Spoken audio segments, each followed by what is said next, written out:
আমনে গো জেরিন আপা হঠাৎ করে অসুস্থ হইয়া গেছে, এমন পরিমাণে অসুস্থ হয়ে গেছে কি আর কমো। আমার পরে হাসপাতালে যাওয়া লাগছে।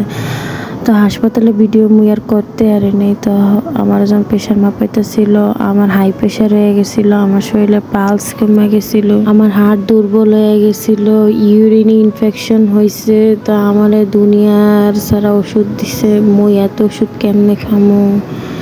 তো কি আর করবো, অসুস্থ হয়েছি, ওষুধ তো খাইতে হইবেই। তো দেখেন মনে কত ওষুধ দিছে, মোর যে এত খারাপ লাগতে আছে কেমনে যে বোঝাবো, তাও মই বয়স দিছি। তো আসার সময় আমার জন্য আম নিয়ে আইছিল। তো আমি আর কি করবো, আম আবার পচাও দিয়ে দিছে। না দেখা আনলে বেটারা এগুলি করে। তো নিজের জিনিস তো নিজেরই গুছায় রাখুন লাগবো, কেউ তার গুছাই দিব না, নিজেরটা নিজেরই করতে হইবে।